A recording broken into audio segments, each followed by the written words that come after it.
Hello class 9th के मेरे प्यारे बच्चों, आपका स्वागत है अड्डा 24/7 फाउंडेशन प्लेटफॉर्म पे। मैं राघवेंद्र सिंह आज आपका fundamental unit of life chapter का अगला टॉपिक लेकर आया हूं and that is cell organelles. यानी कि सेल के बारे में तो हमने पढ़ा, सेल के स्ट्रक्चरल ऑर्गेनाइजेशन जिसमें हमने सेल मेम्ब्रेन, न्यूक्लियस, है ना, साइटोप्लाज्म के बारे में पढ़ा। लेकिन अब सेल के अंदर बहुत सारे ऑर्गेनल्स पाए जाते हैं। जैसे बॉडी के अंदर बहुत सारे ऑर्गन होते हैं, लीवर है, हार्ट है, लंग्स है, किडनी है, ठीक उसी तरह सेल के अंदर भी बहुत सारे ऑर्गन्स पाए जाते हैं जिन्हें ऑर्गेनल्स कहते हैं। उन्हीं के बारे में और उनके फंक्शन के बारे में आज के इस लेक्चर में पढ़ना है। तो चलिए स्टार्ट करते हैं टॉपिक को। तो सबसे पहला जो हमको सेल ऑर्गेनल्स पढ़ना है, उसको पढ़ने से पहले ये समझ लीजिए कि जो मल्टी सेलुलर ऑर्गेनिज्म होते हैं, मल्टी सेलुलर मतलब ऐसे ऑर्गेनिज्म जिनके बॉडी में बहुत टाइप के सेल पाए जाते हैं। जैसे ह्यूमन, हमारे बॉडी में डिफरेंट टाइप्स के सेल्स होते हैं। मसल सेल भी है, फैट का सेल भी है, बोन सेल भी है, ब्लड में आरबीसी है, डब्ल्यूबीसी है, नर्व सेल भी है, एपिथेलियल सेल है, सेक्स सेल है जिसमें स्पर्म और एग है। यानी ह्यूमन बॉडी एक मल्टी सेलुलर बॉडी है कि नहीं, जिसमें बहुत टाइप के सेल्स पाए जाते हैं। और ये सेल्स के अंदर, इतने टाइप्स के सेल्स के अंदर बहुत सारी केमिकल एक्टिविटीज होती रहती हैं ताकि ये सेल अपना फंक्शन परफॉर्म कर सके। तो डिफरेंट टाइप्स ऑफ सेल अपना फंक्शन परफॉर्म कर सके, उसके लिए बहुत सारी केमिकल एक्टिविटीज पाई जाती हैं। अब इन केमिकल एक्टिविटीज को करने में कौन हेल्प करता है? Cell organelles. तो सेल ऑर्गेनल्स क्यों पाया जाता है? ताकि सेल अपने फंक्शन को, अपने केमिकल एक्टिविटीज को परफॉर्म कर सके। तो यहां अगर आपसे पूछा जाए कि why cell organelles are needed, तो उसका आंसर यहां लिखा है, to perform the chemical activities of the cell.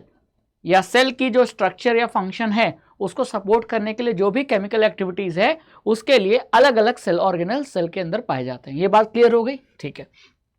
To keep these activities of different kind separate from each other.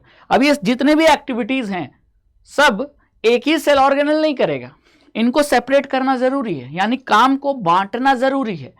तो different types of chemical activities को सेपरेटली अलग अलग जगह करने के लिए मेम्ब्रेन बाउंड जो स्ट्रक्चर पाया जाता है, उन्हें ही हम सेल के ऑर्गेनल्स कहते हैं। ठीक है।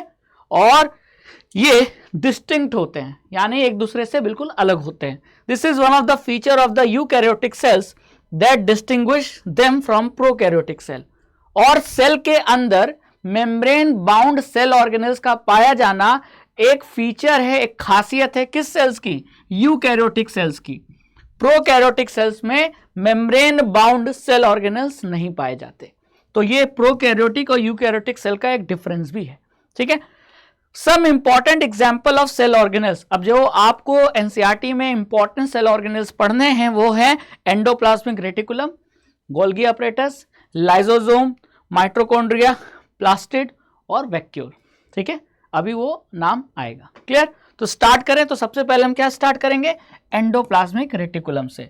तो ये बात ध्यान रखना है कि सेल के जितने भी ऑर्गेनल्स होते हैं वो मेम्ब्रेन बाउंड होते हैं, यानी उनके चारों तरफ एक मेम्ब्रेन पाया जाता है। और ये खासियत है यूकैरियोटिक सेल्स की। प्रोकैरियोटिक सेल्स में मेम्ब्रेन बाउंड सेल ऑर्गेनल्स नहीं पाए जाते। ठीक है, क्लियर? चलिए अब थोड़ा ये डायग्राम देख लो। ये डायग्राम किसका है? एनिमल सेल का। ठीक है। अब याद करो, हमने स्ट्रक्चरल ऑर्गेनाइजेशन यानी पिछले लेक्चर में क्या पढ़ा था? सेल का सेल मेम्ब्रेन होता है और न्यूक्लियस होता है और साइटोप्लाज्म होता है। ठीक है। तो ये एनिमल सेल है। क्लियर? तो एनिमल सेल का ये क्या हो गया? ये सेल मेम्ब्रेन यानी प्लाज्मा मेम्ब्रेन हो गया। ठीक है। ये क्या हो गया? ये न्यूक्लियस हो गया। क्लियर? और प्लाज्मा मेम्ब्रेन के अंदर जो लिक्विड भरा है वो है साइटोप्लाज्म, है ना? क्या है? ये देखो, ये साइटोप्लाज्म। और इसी साइटोप्लाज्म में हमने अभी जो सेल ऑर्गेनल्स के नाम पढ़े वो दिखाई दे रहे हैं। जैसे कि ये देखो, आपका माइटोकॉन्ड्रिया हो गया, फिर ये हो गया गोल्गी अपरेटस हो गया, ये एंडोप्लाज्मिक रेटिकुलम हो गया।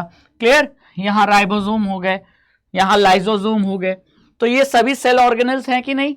तो सेल के अंदर जो फ्लूइड लिक्विड भरा होता है वो साइटोप्लाज्म, और उसी लिक्विड में न्यूक्लियस भी होता है और न्यूक्लियस के अगल बगल सेल ऑर्गेनल्स होते हैं, जो कि अब हम पढ़ने जा रहे हैं।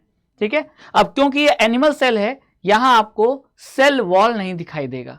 लेकिन अगर प्लांट सेल होता तो सेल मेम्ब्रेन के बाहर एक आउटर लेयर और होती जिसे हम सेल वॉल कहते हैं। क्लियर? चलिए, अब सबसे पहला जो सेल ऑर्गेनेल पढ़ना है वो है एंडोप्लाज्मिक रेटिकुलम, शॉर्ट में हम क्या कहेंगे, ER। क्लियर? अब दिखता कैसा है? तो देखने में सेल के अंदर अगर आप एंडोप्लाज्मिक रेटिकुलम को देखोगे तो कुछ ऐसा नजर आएगा।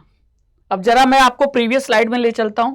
ये था एनिमल सेल, ठीक है। अब इस एनिमल सेल में आपको ये स्ट्रक्चर दिख रहा है, ये स्ट्रक्चर दिख रहा है, ये दिख रहा है ना, न्यूक्लियस के चारों तरफ। ये क्या है? यही तो एंडोप्लाज्मिक रेटिकुलम है। अब इसको बड़ा करके हम यहां देख रहे हैं। क्लियर? तो the endoplasmic reticulum is a large network of membrane bound tubes and sheet. यानी कि जो एंडोप्लाज्मिक रेटिकुलम है इसका शेप कैसा होता है? तो इसका अगर हम शेप देखें तो इसका जो शेप होता है वो दो तरीके का होता है। या तो ट्यूब के फॉर्म में, जैसा कि आप ये देख रहे हो, ट्यूब दिख रहा है, हाँ सर ये दिख रहा है, ये ट्यूब है, ये ट्यूब है ना, ये ट्यूब है। क्लियर? नहीं तो शीट के फॉर्म में होता है। ये देखो, शीट शीट शीट शीट मतलब आप जान रहे हो ना, एक शीट मतलब कि कोई प्लेन चीज है ना। तो ट्यूब के फॉर्म में होता है, नहीं तो इसका जो शेप होता है वो शीट के फॉर्म में होता है। तो ये ध्यान रखना है कि मेम्ब्रेन बाउंड सेल ऑर्गेनेल जिसका शेप ट्यूब या शीट की तरह हो वो कौन सा सेल ऑर्गेनेल होगा? Endoplasmic reticulum. ठीक है। और क्योंकि ट्यूब की तरह दिखता है तो इसे कहेंगे कि it look like long tubules, और राउंड और ऑब्लॉन्ग बैग वेसिकल्स के फॉर्म में ये नजर आते हैं। यानी कि ये जो शीट के फॉर्म में जो एंडोप्लाज्मिक रेटिकुलम आ रहा है नजर, वो दिखने में ये देखो ऐसा है। ठीक है।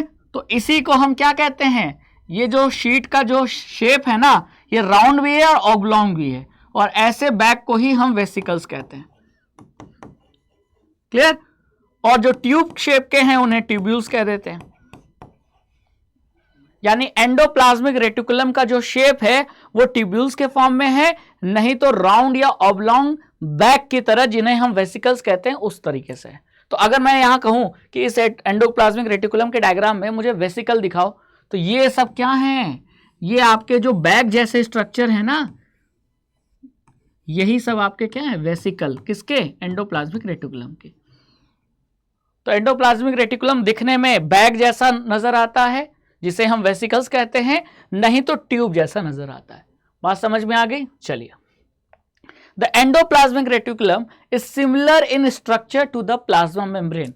जैसे प्लाज्मा मेम्ब्रेन होता है, एक मेम्ब्रेन की तरह होता है जो लिपिड और किससे बना होता है? प्रोटीन से। ठीक वैसा ही एक मेम्ब्रेन की तरह होता है एंडोप्लाज्मिक रेटिकुलम, और ये दो वैरायटी का होता है। तो there are two types of endoplasmic reticulum. कौन से दो टाइप? रफ एंडोप्लाज्मिक रेटिकुलम और स्मूथ एंडोप्लाज्मिक रेटिकुलम, यानी RER एंड SER। अब ये रफ और स्मूथ डिसाइड कैसे होगा? तो जरा ध्यान से देखो, इस डायग्राम में ये एंडोप्लाज्मिक रेटिकुलम का डायग्राम है। इस डायग्राम में यहां आपको कुछ डॉट डॉट डॉट जैसे स्ट्रक्चर नजर आ रहे हैं, है ना। एंडोप्लाज्मिक रेटिकुलम के मेम्ब्रेन के ऊपर आपको ये डॉट डॉट स्ट्रक्चर नजर आ रहे हैं, लेकिन ये स्ट्रक्चर यहां नजर नहीं आ रहे। तो ये स्ट्रक्चर है क्या? ये स्ट्रक्चर है राइबोसोम। क्या है? राइबोसोम। तो ऐसा एंडोप्लाज्मिक रेटिकुलम जिसके सरफेस पर ये राइबोसोम पाए जाएंगे वो आपको खुरदुरा दिखेगा, रफ दिखेगा। तो ऐसे एंडोप्लाज्मिक रेटिकुलम को हम रफ एंडोप्लाज्मिक रेटिकुलम कहते हैं। लेकिन ऐसा एंडोप्लाज्मिक रेटिकुलम जिसके सरफेस पे राइबोसोम नहीं पाया जाता, वो एंडोप्लाज्मिक रेटिकुलम आपको स्मूथ चिकना दिखेगा, और उसे हम कहेंगे स्मूथ एंडोप्लाज्मिक रेटिकुलम। तो इतना पोर्शन क्या हो गया? स्मूथ एंडोप्लाज्मिक रेटिकुलम है, और इतना पोर्शन रफ एंडोप्लाज्मिक रेटिकुलम है। तो रफ किसके वजह से है? क्योंकि एंडोप्लाज्मिक रेटिकुलम के सरफेस पे राइबोसोम जैसे डॉट डॉट डॉट स्ट्रक्चर पाए जाते हैं, इसीलिए ये रफ एंडोप्लाज्मिक रेटिकुलम है। तो RER looks rough under a microscope because it has particles called ribosome attached to its surface। ठीक है, बात समझ में आ गई? जैसे मान लो कि ये सरफेस है मेरा, अब यहां मैं कुछ चीजें रख दूं, मान लो शर्ट का बटन यहां रख दूं, तो मेरा ये जो हाथ का सरफेस है वो खुरदुरा दिखेगा, कभी ऊंचा कभी नीचा, कभी ऊंचा नीचा। ठीक उसी तरह एंडोप्लाज्मिक रेटिकुलम के ऊपर डॉट डॉट डॉट डॉट जैसे राइबोसोम होते हैं, तो ऐसे ईआर को हम रफ ईआर कहेंगे, यानी रफ एंडोप्लाज्मिक रेटिकुलम। और स्मूथ एंडोप्लाज्मिक रेटिकुलम के सरफेस पे राइबोसोम नहीं होता है। बात समझ में आ गई? तो ये रफ और स्मूथ कैसे डिसाइड हो रहा है? राइबोसोम इज प्रेजेंट तो रफ, राइबोसोम इज एब्सेंट तो स्मूथ। क्लियर? चलिए, the ribosome which are present in all active cells are the site of proteins manufacture। अब ये जो एंडोप्लाज्मिक रेटिकुलम के सरफेस पे ये जो डॉट डॉट स्ट्रक्चर पाए जाते थे जिन्हें हम राइबोसोम कहते हैं, उनका काम क्या है? तो उनका काम है प्रोटीन बनाना। ये ध्यान रखो, याद करो, मैंने पढ़ाया भी था कि जो जेनेटिक इंफॉर्मेशन है वो हमारे डीएनए जीन में छुपी है और डीएनए से ही प्रोटीन बनता है। तो डीएनए से प्रोटीन बनाते समय कौन हेल्प करता है? राइबोसोम हेल्प करता है। अब जो प्रोटीन बन गया, किसने बनाया? राइबोसोम ने। ठीक है, उसे सेल के अंदर अलग अलग जगह भेजना है। या तो हो सकता है उसे न्यूक्लियस के अंदर भेजना हो, या तो हो सकता है साइटोप्लाज्म में एक जगह से दूसरे जगह भेजना हो। तो मैन्युफैक्चर्ड प्रोटीन को सेल के अंदर ट्रांसपोर्ट करने का काम कौन करेगा? Endoplasmic reticulum. The manufactured protein are then sent to various places in the cell depending on the need using the endoplasmic reticulum। बात समझ में आ गई? जैसे ये आपका रफ एंडोप्लाज्मिक रेटिकुलम है, क्यों? क्योंकि इसके सरफेस पे क्या पाया जा रहा है? ये राइबोसोम पाया जा रहा है। दिख रहा है ना? हाँ सर, दिख रहा है। इसके सरफेस पे ये रफ एंडोप्लाज्मिक रेटिकुलम के सरफेस पे ये राइबोसोम है। अब राइबोसोम ने क्या बनाया? प्रोटीन बनाया। तो मान लेते हैं ये प्रोटीन बन गया। अब प्रोटीन बनने के बाद राइबोसोम उस प्रोटीन को किसके अंदर डाल देगा? रफ एंडोप्लाज्मिक रेटिकुलम के अंदर डाल देगा। और रफ एंडोप्लाज्मिक रेटिकुलम उस प्रोटीन को कहां भेजेगा? जहां उसकी सेल के अंदर नीड है। ठीक है, तो रफ एंडोप्लाज्मिक रेटिकुलम का काम क्या है? राइबोसोम द्वारा बनाए गए प्रोटीन को सेल में वहां भेजना जहां उसकी नीड है, यानी साइटोप्लाज्म में एक जगह से दूसरे जगह, या साइटोप्लाज्म से न्यूक्लियस के अंदर। ठीक है, तो प्रोटीन जो राइबोसोम ने बनाया उसे एंडोप्लाज्मिक रेटिकुलम क्या करता है? भेजता है, ट्रांसफर करता है, या कह दो सेंड करता है। ठीक है, क्लियर? बात समझ में आ गई? तो राइबोसोम कहां पाया जाएगा? रफ एंडोप्लाज्मिक रेटिकुलम के ऊपर। तो राइबोसोम जो प्रोटीन बनाएगा उस प्रोटीन को रफ एंडोप्लाज्मिक रेटिकुलम क्या करेगा? ट्रांसफर करेगा। तो स्मूथ एंडोप्लाज्मिक रेटिकुलम क्या करेगा? वहां तो राइबोसोम है नहीं, तो प्रोटीन तो बनेगा नहीं। तो SER मतलब यानी smooth endoplasmic reticulum helps in the manufacturing of fat molecule और lipid important for cell function. तो स्मूथ ER का काम होता है प्रोटीन नहीं बनाना, फैट और लिपिड बनाना। तो रफ एंडोप्लाज्मिक रेटिकुलम का क्या काम क्या है? इसका काम है प्रोटीन को ट्रांसफर करना। प्रोटीन बनाना नहीं, प्रोटीन तो राइबोसोम बना रहा है, लेकिन उस प्रोटीन को ट्रांसफर करने का काम रफ ER का होता है। और लिपिड और फैट को बनाने का काम स्मूथ एंडोप्लाज्मिक रेटिकुलम का होता है। तो ये फंक्शन आप ध्यान रखना। रफ एंडोप्लाज्मिक रेटिकुलम के ऊपर राइबोसोम प्रोटीन बनाता है और फिर उस प्रोटीन को रफ ER के दे देता है। रफ ER उसे वहां भेजता है जहां उसकी नीड है। ठीक है, लेकिन स्मूथ ER यानी SER यानी स्मूथ एंडोप्लाज्मिक रेटिकुलम का काम है फैट और लिपिड मॉलिक्यूल को बनाना, जो कि जरूरी है सेल की फंक्शन के लिए। Some of these proteins and lipids help in the building the cell membrane. अब रफ एंडोप्लाज्मिक रेटिकुलम में जो प्रोटीन था और स्मूथ एंडोप्लाज्मिक रेटिकुलम ने जो फैट बनाया, इस फैट और प्रोटीन का यूज करके क्या बनाया जाता है? सेल मेम्ब्रेन बनाया जाता है।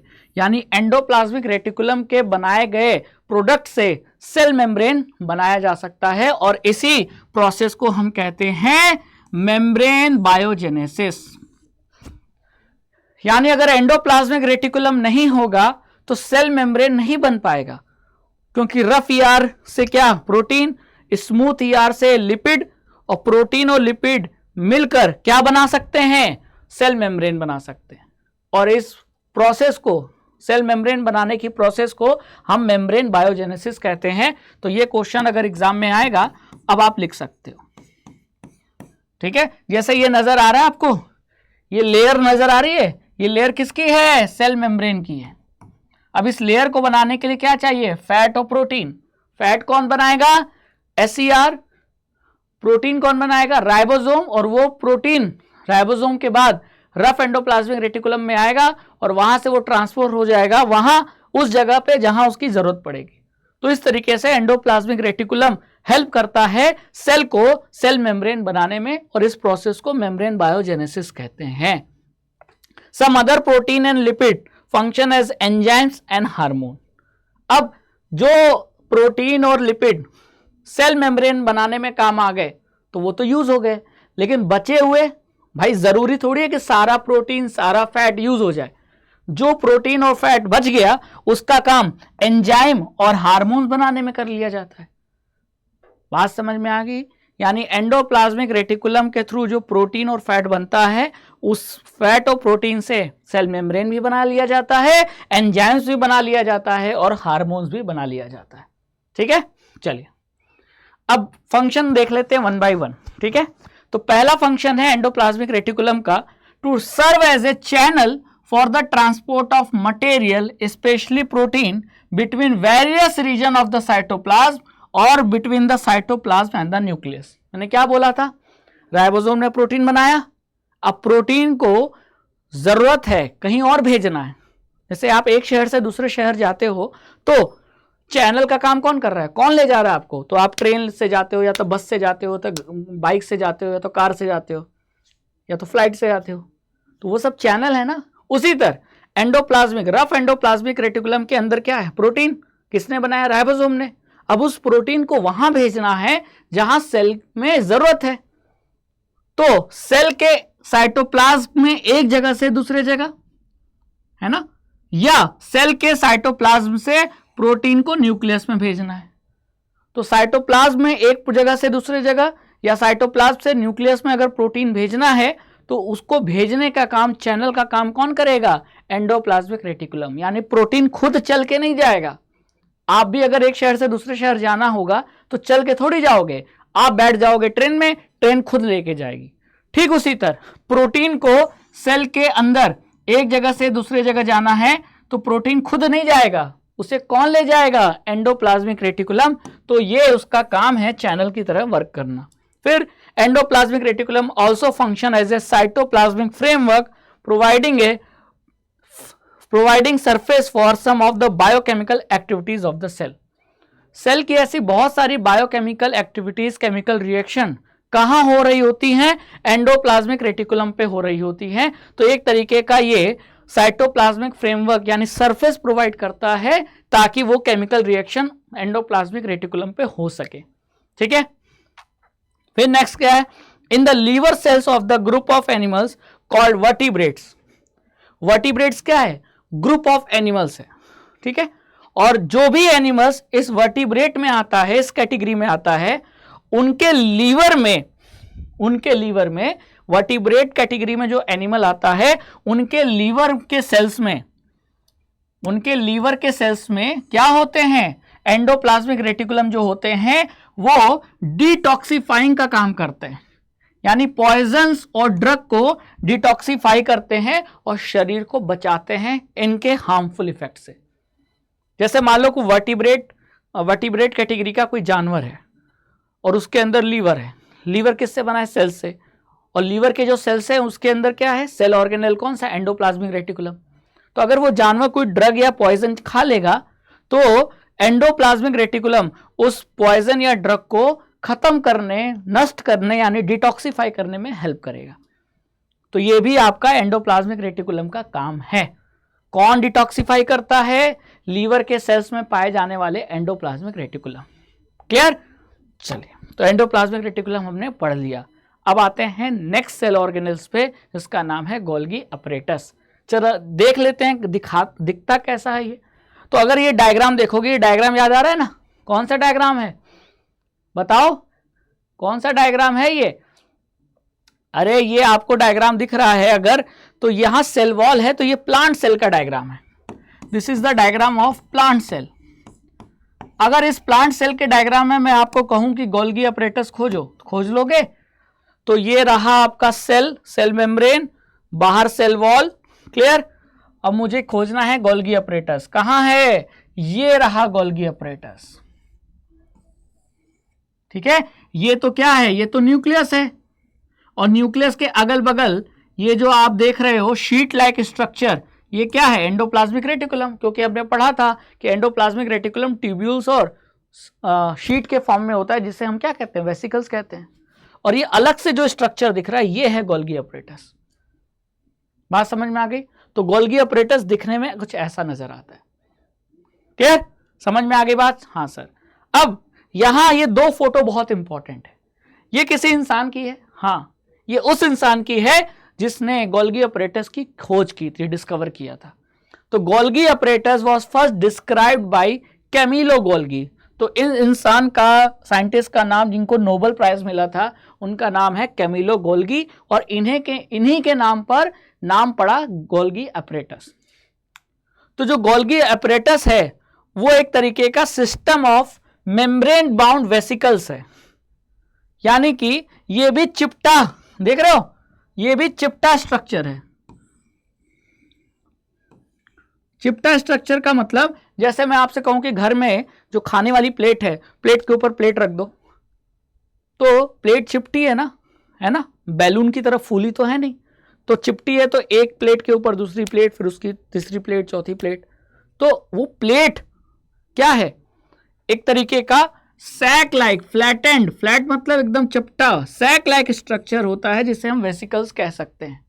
और ये वेसिकल्स मेम्ब्रेन से घिरे हैं, यानी मेम्ब्रेन बाउंड है।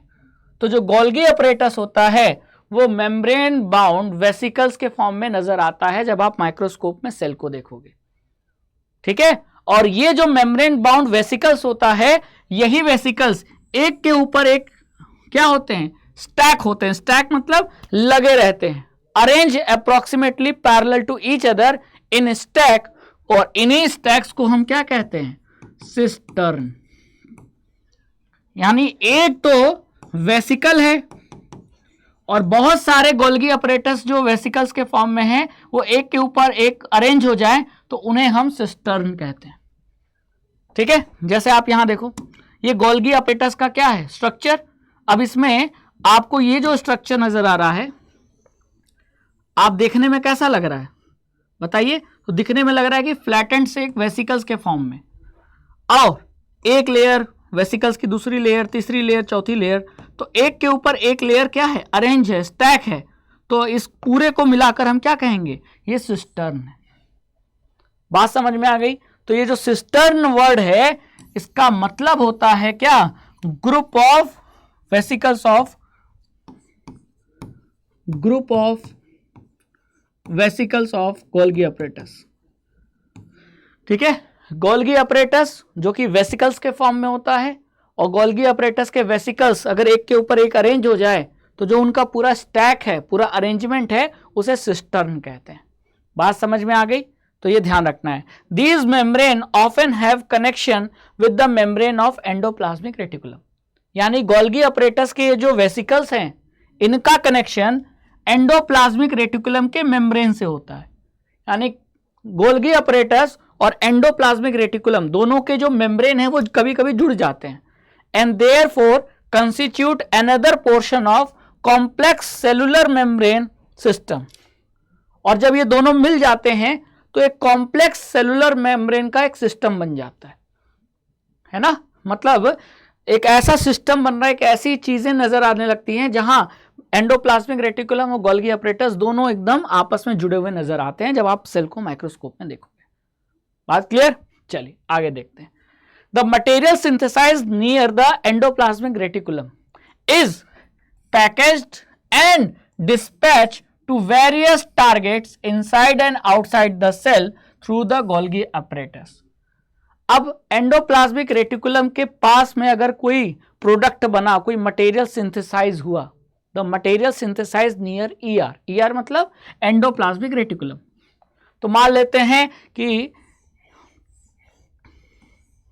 ठीक है, ये एंडोप्लाज्मिक रेटिकुलम था। अब इसके नजदीक एक मटेरियल सिंथेसाइज हुआ, ठीक है। अब उस मटेरियल को पैकेज करना, उस मटेरियल को पैकेज करना और उसे डिस्पैच करना, भेजना कहां, टू द टारगेट, मतलब जहां उसकी जरूरत है। और वो टारगेट सेल के अंदर भी हो सकता है या सेल के बाहर भी हो सकता है। तो ये काम गोल्गी अपरेटस का है। तो सर ऐसा तो कुछ एंडोप्लाज्मिक रेटिकुलम भी कर रहा था। हाँ कर रहा था, लेकिन एंडोप्लाज्मिक रेटिकुलम अपने काम में बहुत स्पेसिफिक था। रफ एंडोप्लाज्मिक रेटिकुलम किसको ट्रांसपोर्ट कर रहा था, प्रोटीन को। कहां, सेल के साइटोप्लाज्म में एक जगह से दूसरे जगह या साइटोप्लाज्म से न्यूक्लियस में। और जो स्मूथ एंडोप्लाज्मिक रेटिकुलम था वो फैट या लिपिड को ट्रांसपोर्ट करने में मदद करता था। लेकिन ट्रांसपोर्ट करने के लिए जरूरी है कि हम उसकी पैकेजिंग करें। जैसे आपको कोई प्रोडक्ट, कोई गिफ्ट किसी को कोरियर करना है, तो आप गिफ्ट को पहले पैक करोगे तब ना उसे कोरियर करोगे। तो उसी तरह किसी चीज को ट्रांसपोर्ट करने के लिए जरूरी है कि उस प्रोडक्ट को पैकेज किया जाए और फिर डिस्पैच किया जाए। तो ये काम गोल्गी अपरेटस का है, ठीक है। बात समझ में आ गई, क्लियर। अब ये जो डिस्पैच किया जाता है ये टारगेट तक डिस्पैच किया जाता है। टारगेट मतलब जहां उस प्रोडक्ट की, मटेरियल की नीड है, और वो जो नीड है वो सेल के अंदर भी हो सकती है, सेल के आउटसाइड भी हो सकती है, ठीक है। अब जैसे यहां ध्यान से देखो, ये आपका क्या है स्ट्रक्चर, ये एंडोप्लाज्मिक रेटिकुलम है, ठीक है। और ये क्या है, ये गोल्गी अपरेटस है। अब मान लो जो स्मूथ एंडोप्लाज्मिक रेटिकुलम है, मान लो स्मूथ एंडोप्लाज्मिक रेटिकुलम है, उसने क्या बनाया, फैट। फैट आ गया आपका कहां, गोल्गी अपरेटस के पास। गोल्गी अपरेटस ने उसको पैकेज किया और फिर सेल के बाहर डिस्पैच कर दिया। बात समझ में आ गई।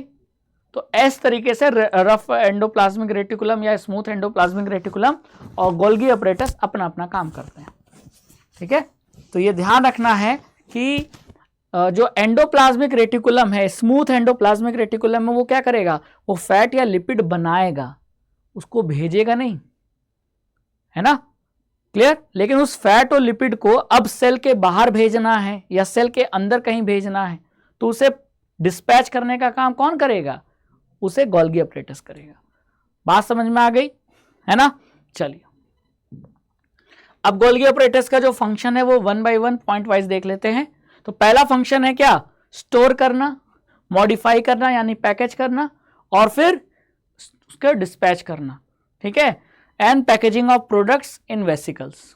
बात में समझ में आ गई, ठीक है। In some cases complex sugar may be made from simple sugars in the Golgi apparatus. तो पहला फंक्शन ये था कि जो भी प्रोडक्ट को डिस्पैच करना है उसकी स्टोरेज और उसका मॉडिफिकेशन और पैकेजिंग, यानी प्रोडक्ट का स्टोरेज, उसका मॉडिफिकेशन और उसकी पैकेजिंग, और फिर आगे चल के उसे डिस्पैच करने का काम ये गोल्गी अपरेटस का है। और गोल्गी अपरेटस का काम कुछ कुछ केस में सिंपल शुगर से कॉम्प्लेक्स शुगर बनाना भी है, ठीक है। और फिर थर्ड आता है Golgi apparatus is also involve in the formation of lysosome. Golgi apparatus he lysosome बनाते हैं, और लाइसोसोम भी एक तरीके का सेल ऑर्गेनेल है, यानी गोल्गी अपरेटस जो खुद एक सेल ऑर्गेनेल है वो एक दूसरे सेल ऑर्गेनेल को पैदा कर रहा है, एंड दैट इज लाइसोसोम। ये क्वेश्चन बहुत इंपॉर्टेंट है कि लाइसोसोम कौन बनाता है, तो आंसर इज गोल्गी अपरेटस, ठीक है। चलिए अब आते हैं लाइसोसोम्स के बारे में पढ़ते हैं। तो अभी लाइसोसोम्स के बारे में हमने यही पढ़ा कि इनको कौन बनाता है, इनको गोल्गी अपरेटस बनाते हैं। अब लाइसोसोम अगर सेल में देखोगे, जैसे ये सेल है, तो सेल में आपको लाइसोसोम कहाँ नजर आएगा, तो ये जो स्ट्रक्चर है जिसको बड़ा करके अगर देखोगे तो ऐसा नजर आएगा, यही है लाइसोसोम। अब आप ये तो समझ गए होंगे कि ये तो न्यूक्लियस है, ये सेल मेम्ब्रेन हो गया, ये सेल मेम्ब्रेन, ये न्यूक्लियस, और न्यूक्लियस से जुड़ा हुआ ये क्या है, ये स्ट्रक्चर क्या है, ये एंडोप्लाज्मिक रेटिकुलम है ना। ये क्या है, ये एंडोप्लाज्मिक रेटिकुलम है। ये क्या है स्ट्रक्चर, तो ये गोल्गी अपरेटस है। तो मतलब आप स्ट्रक्चर देखकर पहचानना आसान हो गया अब आपके लिए कि कौन सा स्ट्रक्चर, कौन सा सेल ऑर्गेनेल कैसा दिखता है। इसीलिए मैंने आपको सबकी फोटो दिखाई है। और अगर ऐसा स्ट्रक्चर दिखे आपको सेल के अंदर, समझ जाओ ये लाइसोसोम है, ठीक है। स्ट्रक्चरली यानी स्ट्रक्चर रूप फॉर्म में देखें तो lysosome are membrane bound sac filled with digestive enzymes. अब हमने यही पढ़ा था कि हर सेल ऑर्गेनेल के बाहर एक मेम्ब्रेन होती है, तो अगर कोई सेल ऑर्गेनेल है तो वो मेम्ब्रेन से घिरी होगी इन मल्टी सेलुलर ऑर्गेनिज्म या कह लो इन यूकैरियोटिक एनिमल्स। ठीक है, तो लाइसोसोम क्या होते हैं? मेम्ब्रेन से बाउंड यानी मेम्ब्रेन से घिरे हुए और डाइजेस्टिव एंजाइम से भरे हुए, मेम्ब्रेन से घिरे हुए और डाइजेस्टिव एंजाइम से भरे हुए। मतलब अगर ये बैलून जैसा, मान लो ये बैलून है और बैलून में हमने पानी भर दिया, तो जो बैलून है वो लाइसोसोम हो गया और लाइसोसोम के अंदर क्या भरा है? पानी नहीं, लाइसोसोम है तो डाइजेस्टिव एंजाइम भरा हुआ है। तो ये जैसे लाइसोसोम है और इसके अंदर ये जो आप देख रहे हो ये डाइजेस्टिव एंजाइम भरा हुआ है। तो अगर आपसे पूछा जाए name the cell organelle which is membrane bound filled with digestive enzyme, तो उस सेल ऑर्गेनेल का नाम क्या है? That is lysosome. These enzyme are made by, अब जो एंजाइम्स होते हैं लाइसोसोम्स के अंदर, जो एंजाइम पाए जाते हैं, एंजाइम का नेचर होता है प्रोटीन, और प्रोटीन कौन बनाने का काम करता है? राइबोसोम। वो कहां पाए जाते हैं? रफ एंडोप्लाज्मिक रेटिकुलम में। तो ये जो डाइजेस्टिव एंजाइम है जो लाइसोसोम्स के अंदर पाए जाते हैं, इन्हें कौन बनाता है? इन्हें रफ एंडोप्लाज्मिक रेटिकुलम बनाता है। ये बहुत बढ़िया और बहुत इंपॉर्टेंट पॉइंट है कि लाइसोसोम एक बैग की तरह है, मेम्ब्रेन बाउंड बैग है, और इसके अंदर सैक यानी लिक्विड भरा हुआ है। वो लिक्विड डाइजेस्टिव एंजाइम है और इनको बनाने का काम, डाइजेस्टिव एंजाइम बनाने को काम रफ एंडोप्लाज्मिक रेटिकुलम करते हैं। ठीक है, lysosomes are a kind of waste disposal system of the cell. Cell का एक वेस्ट डिस्पोजल सेल या वेस्ट डिस्पोजल सिस्टम की तरह काम करते हैं लाइसोसोम। ये लाइन बहुत इंपॉर्टेंट है, इस लाइन को ध्यान से समझो। जैसे आपके घर जो कचरा है, तो कचड़े की एक गाड़ी आती होगी, है ना, या कचड़ा वाला आता होगा, और हर दिन आप घर का सारा कचरा आप उसे दे देते हो। तो वो इंसान, वो गाड़ी या नगर निगम का वो कर्मचारी क्या कर रहा है? आपके कचड़े को मैनेज कर रहा है ना। ठीक उसी तरह सेल का जो डिस्पोजल होता है, वेस्ट डिस्पोजल यानी कचड़ा होता है, उसे सही जगह ठिकाने लगाने का काम कौन करता है? लाइसोसोम करता है। इसीलिए लाइसोसोम को सेल का क्या कहते हैं? Waste disposal system.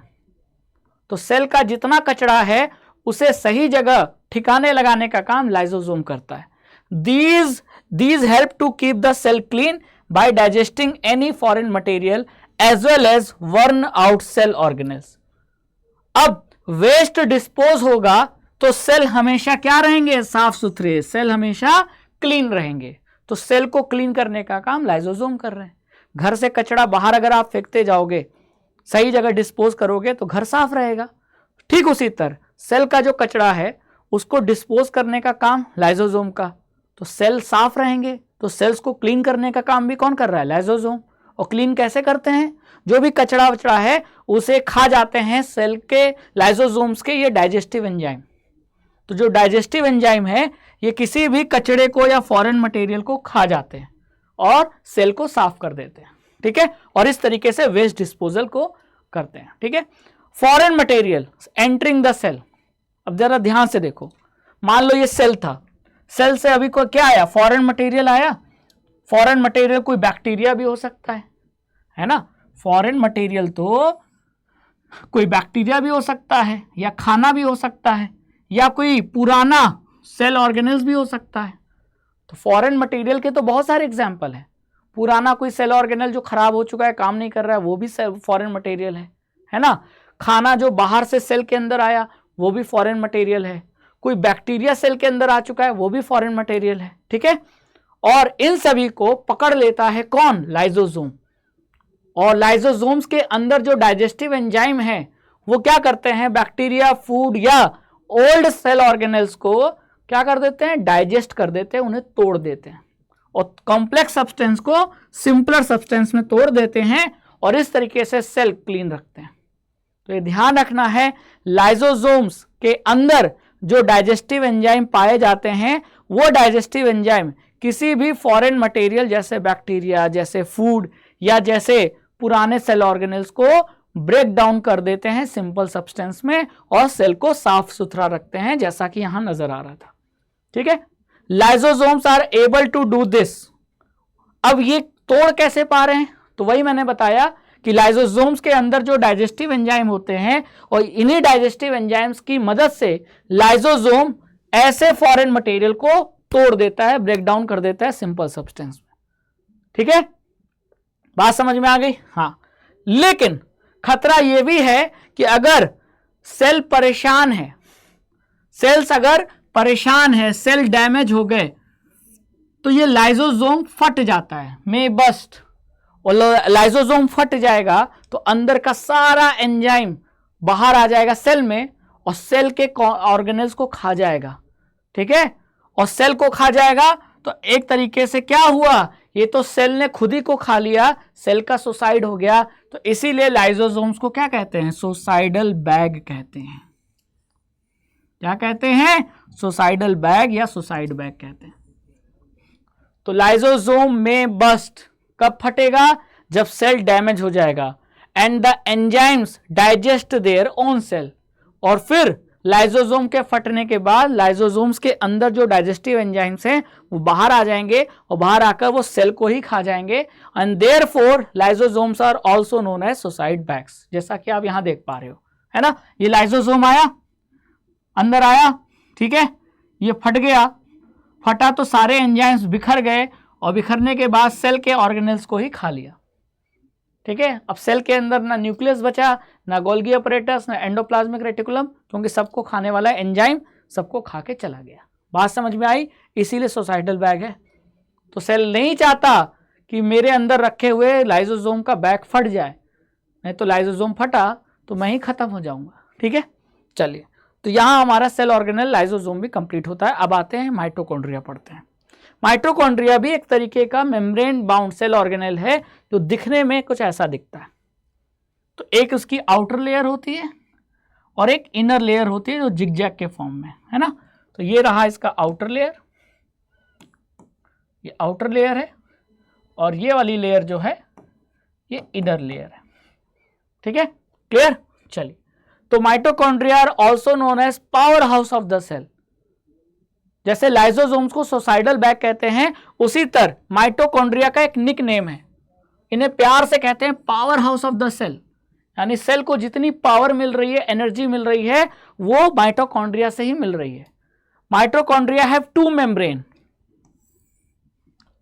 हमने ये तो पढ़ा था कि सेल ऑर्गेनेल्स मेम्ब्रेन बाउंड होते हैं, लेकिन वो मेम्ब्रेन एक लेयर की होती है कि दो लेयर की, ये तो हमने यहां पढ़ा कि माइटोकॉन्ड्रिया में मेम्ब्रेन दो लेयर की होती है। इसीलिए लिखा है कि mitochondria have two membrane coverings. ठीक है, ये आउटर लेयर है जैसा कि आप देख पा रहे हैं, ये आउटर लेयर है, ठीक है, और ये वाली इनर लेयर है। तो दो लेयर की बनी होती है। अब जो आउटर मेम्ब्रेन होता है वो पोरस होता है। पोरस मतलब इसमें छेद होता है, आउटर लेयर पोरस होता है, और जो अंदर वाली लेयर है वो फोल्डेड होती है। देखिए अंदर वाली लेयर, ये फोल्ड दिख रहा है आपको, दिख रहा है ना, फोल्डिंग आपको नजर आ रही है। फोल्ड मतलब मुड़ा हुआ, तो यहां मुड़ा है, फिर यहां मुड़ा है, ऐसे ऐसे ऐसे ऐसे। तो अंदर वाली लेयर फोल्डेड है और बाहर वाली लेयर पोरस है, किसमें? माइटोकॉन्ड्रिया में। ठीक है, चलिए, अब ये जो फोल्ड है, these fold increases the surface area for ATP generation chemical reaction। मतलब ये जो फोल्डिंग है इससे सरफेस एरिया बढ़ जाता है, और सरफेस एरिया से क्या होता है, बढ़ने से ज्यादा केमिकल रिएक्शन के वजह से ज्यादा ATP प्रोड्यूस होता है। ठीक है, the energy required for various chemical activities needed for life is release by mitochondria in the form of ATP। अब सेल को या बॉडी को जिंदा रहना है तो उसके लिए बहुत सारे केमिकल रिएक्शन और केमिकल एक्टिविटीज करनी पड़ेंगी, और उसके लिए चाहिए एनर्जी। और एनर्जी कहां से मिलता है? ATP से। और ATP को कौन बनाता है? माइटोकॉन्ड्रिया। तो माइटोकॉन्ड्रिया ने ATP बनाया जिसका पूरा नाम है एडिनोसाइन ट्राइफॉस्फेट, और ATP से एनर्जी मिली केमिकल प्रोसेस को करने की, और उन केमिकल प्रोसेस से इंसान या सेल जिंदा है। तो कहीं ना कहीं सेल को एनर्जी कहाँ से मिल रही है? माइटोकॉन्ड्रिया की वजह से मिल रही है, क्योंकि माइटोकॉन्ड्रिया ने ही एटीपी बनाया, एटीपी से ही एनर्जी मिली और तब जाकर केमिकल रिएक्शन हो रहे हैं। इसीलिए माइटोकॉन्ड्रिया को power house of the cell कहते हैं। ठीक है, ATP is also known as the energy currency of the cell. यानी सेल को अगर खर्च करना है एनर्जी, तो वो अपने साथ अपने पर्स में से निकालेगी, क्या करेगी? ये देखो, जैसे मुझे कुछ सामान खरीदना है तो मैं पर्स से पैसा निकालूंगा, सामान खरीदूंगा। लेकिन सेल को एनर्जी खरीदना है तो सेल एनर्जी कैसे खरीदेगा? वो पैसा नहीं, वो एटीपी निकालेगा। ये लो एटीपी, एनर्जी दो। तो एटीपी को इसीलिए क्या कह रहे हैं? Energy currency of the cell. The body uses energy stored in the ATP for making new chemical compound and for mechanical work. यानी कि मान लीजिए कोई केमिकल रिएक्शन होना है ए से बी, और इसके लिए क्या चाहिए? एनर्जी। तो एनर्जी कहां से मिलेगा? एटीपी से। हम कोई फिजिकल वर्क कर रहे हैं, है ना, हमको मम्मी ने बोल दिया कि ये देखो गेहूं की बोरी है, इसे 2 फ्लोर ऊपर पहुंचाओ, तो हम मैकेनिकल वर्क करेंगे, बोरी को कंधे पे उठाएंगे। तो आपको एनर्जी चाहिए, एनर्जी कहां से मिलेगा? एटीपी से। और एटीपी को किसने बनाया? माइटोकॉन्ड्रिया ने। बात समझ में आ गई? माइटोकॉन्ड्रिया एटीपी बनाता है, एटीपी से एनर्जी मिलती है और एनर्जी से सारे काम होते हैं। क्लियर? चलिए, mitochondria are strange organelle. Mitochondria एक विचित्र तरीके का सेल ऑर्गेनेल है। क्यों? क्योंकि इसका खुद का डीएनए होता है और खुद का राइबोसोम होता है। कमाल की चीज है। डीएनए तो सेल के न्यूक्लियस के अंदर पाया जाता था, तो डीएनए तो सेल का होता है, लेकिन सेल के अंदर न्यूक्लियस, न्यूक्लियस के अंदर डीएनए, ठीक है, लेकिन सेल के साइटोप्लाज्म में ये माइटोकॉन्ड्रिया, और माइटोकॉन्ड्रिया के अंदर भी डीएनए और इसका खुद का भी राइबोसोम। और क्योंकि इसका खुद का राइबोसोम है तो ये अपना खुद का प्रोटीन भी बना सकता है। Therefore mitochondria are able to make some of their own protein. कमाल की चीज है ना, कि सेल ऑर्गेनेल होते हुए भी इसका खुद का डीएनए, खुद का राइबोसोम है। खुद का डीएनए, खुद का राइबोसोम सेल का होता है, सेल ऑर्गेनेल्स में तो नहीं होता, लेकिन ये एक ऐसा सेल ऑर्गेनेल है जिसमें डीएनए और राइबोसोम दोनों पाया जाता है, और इसी वजह से थोड़ा बहुत प्रोटीन ये माइटोकॉन्ड्रिया बना लेता है। ठीक है, चलिए अब आते हैं नेक्स्ट, जो अपना क्या कहते हैं सेल ऑर्गेनेल पढ़ना है, वो है प्लास्टिड। अब आपको फूड से एनर्जी, तो फूड को ब्रेक डाउन करना है, एनर्जी एटीपी बनेगी, फिर उससे एनर्जी मिलेगी। लेकिन खाना बनाने का जो प्रोसेस है, फोटोसिंथेसिस, वो तो प्लांट्स करते हैं, और प्लांट्स में पत्तियों में खाना बनता है। तो पत्तियों में ऐसा क्या है? तो पत्तियों में है सेल, सेल के अंदर है एक सेल ऑर्गेनेल जिसे हम प्लास्टिड कहते हैं। ठीक है, तो दिखने में ये कुछ ऐसा होता है, नजर आता है। ठीक है, clear? The internal organization of the chloroplast consist of numerous membrane layers embedded in a material called stroma. ठीक है, तो ये आपको पहली बात, ये क्लोरोप्लास्ट कह लो या प्लास्टिड कह लो, इसमें आपको ये लेयर दिख रही है, membrane layers, numerous membrane layer. तो मेम्ब्रेन लेयर 1, मेम्ब्रेन लेयर 2, 3, कई सारी मेम्ब्रेन की लेयर है। ठीक है, और ये क्या है? ये एक स्ट्रक्चर में एम्बेडेड है। एम्बेडेड का मतलब जैसे ये है कि मैं ऐसे समझाऊं कि जैसे हम आटा गूंथते हैं, ठीक है, अब उस आटे में आप क्या करो?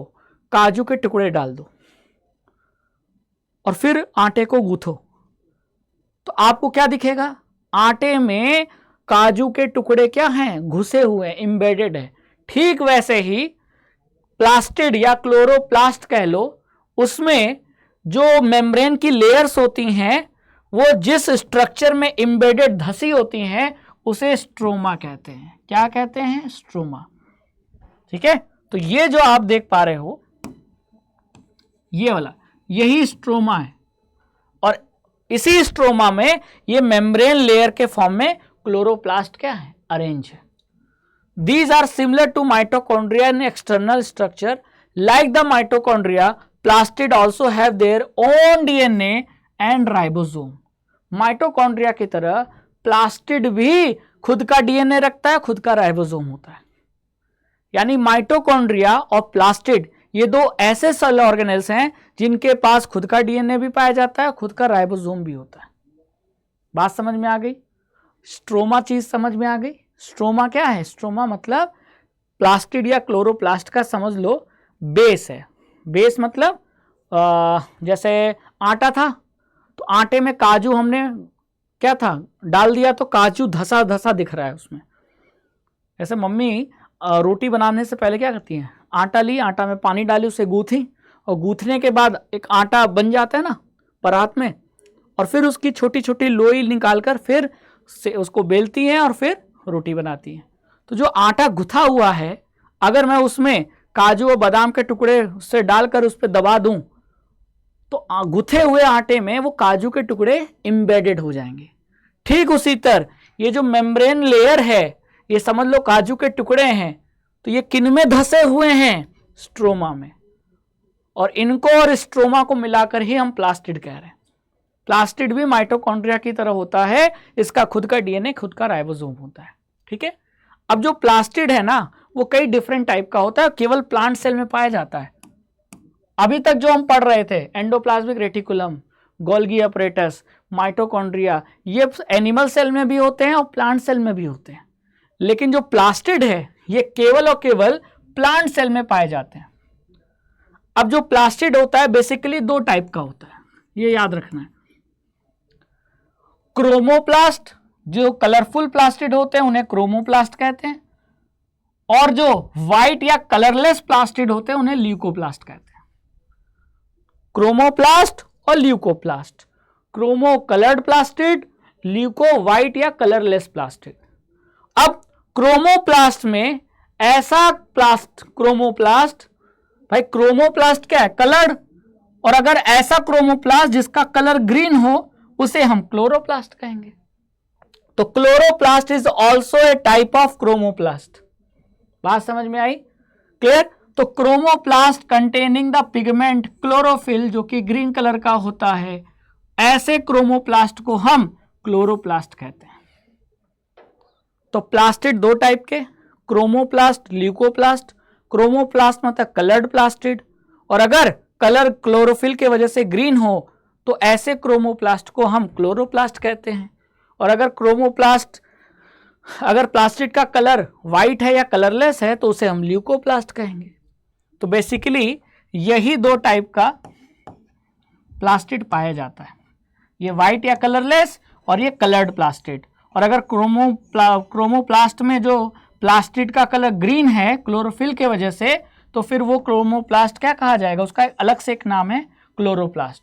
और यही पत्तियों में, प्लांट्स की पत्तियों में पाया जाता है, और इसी क्लोरोफिल की वजह से सनलाइट की एनर्जी को ट्रैप करके कार्बन डाइऑक्साइड और पानी से पत्तियां क्या करती हैं? खाना बनाती हैं, फोटोसिंथेसिस होता है। बात समझ में आ गई? तो प्लांट्स की पत्तियों में क्लोरोप्लास्ट, क्लोरोप्लास्ट के अंदर ग्रीन रंग का पिगमेंट क्लोरोफिल। क्लोरोफिल क्या करता है? सनलाइट की एनर्जी का यूज करके कार्बन डाइऑक्साइड और पानी का आपस में रिएक्शन कराकर ग्लूकोज यानी खाना बनाता है पत्तियों में।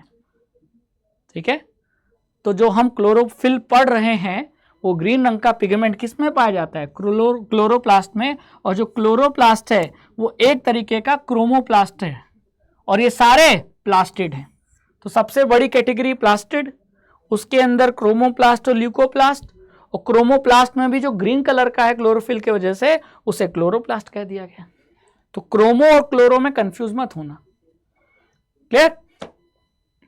अब chloroplast are important for photosynthesis, जैसा मैंने बोला ही था।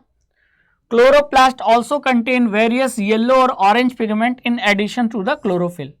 तो क्लोरोप्लास्ट के अंदर ग्रीन कलर का तो क्लोरोफिल पिगमेंट होगा ही, साथ ही साथ थोड़ा बहुत येलो और ऑरेंज पिगमेंट भी होता है क्लोरोप्लास्ट में। ठीक है, और जो ल्यूकोप्लास्ट है जो व्हाइट या कलरलेस होता है, इसका काम है स्टोर करना। क्या? स्टार्च, ऑयल और प्रोटीन के ग्रैन्युल्स को, ग्रैन्युल्स मतलब दानों को स्टोर करने का काम ये ल्यूकोप्लास्ट करता है। तो क्लोरोप्लास्ट फोटोसिंथेसिस करता है और ल्यूकोप्लास्ट स्टार्च, ऑयल या प्रोटीन के ग्रैन्युल्स को स्टोर करता है। तो दोनों टाइप के प्लास्टिड आपका फंक्शन आपने पढ़ लिया। ठीक है, चलिए अब आते हैं वैक्यूल्स पढ़ते हैं। ठीक है, तो अगर ये आप सेल का डायग्राम देख रहे हैं, ये सेल का डायग्राम है। अब इस सेल के डायग्राम में ये जो बड़ा सा स्ट्रक्चर नजर आ रहा है, जिसके अंदर बहुत सारा पानी भरा हुआ है, यही है वैक्यूल। ठीक है, तो अब डायग्राम से तो क्लियर हो गया। अब vacuoles are storage sac, sac मतलब होता है पाउच, बैग। तो एक स्टोरेज बैग होता है वैक्यूल, जो कि सॉलिड कंटेंट को और लिक्विड कंटेंट को दोनों को स्टोर करता है। जैसे मान लो आप दुकान गए और दुकान से बहुत सारी चीजों को खरीदा, पेप्सी कोल्ड ड्रिंक खरीद लिया, ब्रेड खरीद लिया, अंडा खरीद लिया, दूध खरीद लिया, सॉस खरीद लिया, मैगी खरीद लिया। अब इनको रखने के लिए आपको एक बैग चाहिए। ठीक उसी तरह सेल के अंदर जो सॉलिड और लिक्विड कंटेंट है उनको रखने के लिए एक बैग जैसा, सैक जैसा स्ट्रक्चर होता है, वही होता है वैक्यूल। अब तो समझ में आ गया होगा ना? ठीक है, और ये मतलब वैक्यूल के अंदर सॉलिड कंटेंट भी पाया जाता है और लिक्विड कंटेंट भी पाया जाता है। Vacuoles are small size in animal cell. Animal cell के अंदर जो वैक्यूल होता है वो छोटे साइज का होता है, लेकिन प्लांट सेल में जो वैक्यूल होता है वो बड़े साइज का होता है। जरा डायग्राम में देखो, ये एनिमल सेल, एनिमल सेल में जो वैक्यूल पाया जा रहा है वो इतना सा है, लेकिन प्लांट सेल में जो वैक्यूल पाया जा रहा है ये कितना बड़ा सा है। तो प्लांट और एनिमल सेल में एक डिफरेंस ये हो गया कि प्लांट सेल का जो वैक्यूल है वो बड़े साइज का होता है और एनिमल सेल में जो वैक्यूल होता है वो छोटे साइज का होता है, स्मॉल साइज का होता है। और प्लांट सेल में कभी कभी तो वैक्यूल इतना बड़ा होता है कि सेल का 50 से लेकर 90% तक जो वॉल्यूम है वो सेल वैक्यूल से ही कवर हो जाता है। अब देखो ये सेल, कौन सा सेल? Plant cell. अब प्लांट सेल का अधिकतर हिस्सा किससे कवर है? वैक्यूल से। तो सोचिए लो कितना बड़ा होता है वैक्यूल प्लांट सेल में, लेकिन एनिमल सेल में वैक्यूल की साइज छोटी होती है। ठीक है, चले आगे। चलिए, in plant cell vacuoles are full of cell sap and provide turgidity and rigidity to the cell. Plant के सेल में जो वैक्यूल होता है उस वैक्यूल में सेल का सैप भरा रहता है, मतलब लिक्विड। ये लाइन बहुत इंपॉर्टेंट है। सेल सैप, सेल सैप मतलब सेल का लिक्विड जूस, ऐसा समझ लो। तो प्लांट के वैक्यूल्स में बहुत सारा लिक्विड यानी सेल सैप भरा रहता है और इसके वजह से ये वैक्यूल टर्जिडिटी और रिजिडिटी प्रोवाइड करता है किसको? सेल को। यानी जैसे कोई बैलून में पानी भर दो तो बैलून हमेशा फूला हुआ रहेगा ना, पिचकेगा तो नहीं, इसी को कहते हैं टर्जिडिटी। उसी तरह अगर प्लांट के वैक्यूल में पानी भरा रहेगा तो प्लांट का जो सेल है वो हमेशा फूला रहेगा, पिचकेगा नहीं। तो वैक्यूल में पानी जो भरा है यानी सेल सैप, वो क्या करता है? प्लांट के सेल को टर्जिडिटी और रिजिडिटी प्रोवाइड करता है। Many substance of importance in the life of the plant cell are stored in vacuoles. और हमने पढ़ा ही था वैक्यूल्स का काम क्या है? स्टोर करना। तो प्लांट सेल में जो वैक्यूल होता है वो बहुत काम की चीज़ों को, जो कि सेल के लिए बहुत, जिंदगी के, सेल के जीवन के लिए बहुत इंपॉर्टेंट है, उन्हें स्टोर करने का काम वैक्यूल करता है। जैसे कि एमिनो एसिड, शुगर और बहुत सारे ऑर्गेनिक एसिड और थोड़े बहुत प्रोटीन। तो वैक्यूल्स क्या करते हैं? सॉलिड और लिक्विड कंटेंट दोनों को स्टोर करते हैं। सॉलिड कंटेंट में देखोगे तो एमिनो एसिड देखने को मिलेगा, शुगर मिलेगा, ऑर्गेनिक एसिड मिलेगा, प्रोटीन मिलेगा, और लिक्विड में तो पानी है ही। तो वैक्यूल का मेन काम स्टोरेज का है। ठीक है, बात समझ में आ गई? क्लियर? अब जो सिंगल सेल ऑर्गेनिज्म है जैसे कि एमोइबा, एमोइबा में जो फूड वैक्यूल होता है उसके अंदर फूड आइटम्स पाए जाते हैं जो कि एमोइबा ने खाया है। तो जरा ये एमोइबा को देखो, तो इस एमोइबा में आपको फूड वैक्यूल नजर आ रहे हैं। तो जैसे ही एमोइबा अपने मेम्ब्रेन, सेल मेम्ब्रेन, क्योंकि हमने पढ़ा था कि सेल मेम्ब्रेन क्या होता है? फ्लेक्सिबल होता है। तो एमोइबा को कोई खाना खाना होता है तो उस खाने के चारों तरफ वो अपने इलास्टिक यानी कि फ्लेक्सिबल मेम्ब्रेन का यूज करके खाने को निगल लेता है। अब जो खाना एमोइबा के अंदर चला गया वो अंदर कहाँ जाता है? वो चला जाता है एमोइबा के फूड वैक्यूल में। तो फूड वैक्यूल के अंदर एमोइबा का फूड, खाना भरा रहता है और फिर वहां वो डाइजेस्ट हो जाता है। बात समझ में आ गई? तो एमोइबा के केस में वैक्यूल का काम फूड को स्टोर करना और ब्रेक डाउन करना है। In some unicellular organism, specialised vacuoles also play important role in expelling excess water and some waste from the cell. अब कुछ यूनिसेलुलर ऑर्गेनिज्म में जैसे कि बैक्टीरिया, उनमें वैक्यूल्स का काम यह भी रहता है कि वो एक्सेस पानी और वेस्ट मटेरियल को सेल से क्या करे, बाहर निकाल दे। तो सेल का जो एक्सेस पानी और वेस्ट मटेरियल है उसको बाहर निकालने में वैक्यूल मदद करता है कुछ यूनिसेलुलर ऑर्गेनिज्म। तो वैक्यूल का काम स्टोरेज भी है। फूड में, अमोइबा के केस में वैक्यूल का काम फूड को स्टोर करना और ब्रेक डाउन करना भी है। और कुछ यूनिसेलुलर ऑर्गेनिज्म में वैक्यूल का काम एक्सेस पानी और वेस्ट को बाहर निकालना भी है। ठीक है, चलिए तो कंक्लूजन क्या समझ में आया?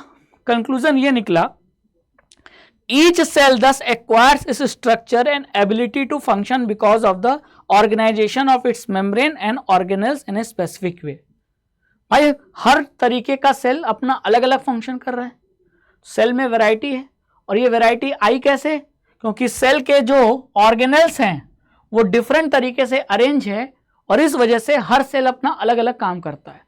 दस cell has basic structural organisation, और इसीलिए हम कहते हैं कि सेल के पास एक बेसिक स्ट्रक्चरल ऑर्गेनाइजेशन है जिसमें उसका मेम्ब्रेन होता है, न्यूक्लियस होता है और साइटोप्लाज्म में बहुत सारे सेल ऑर्गेनल्स होते हैं जो अपना अपना काम कर रहे हैं।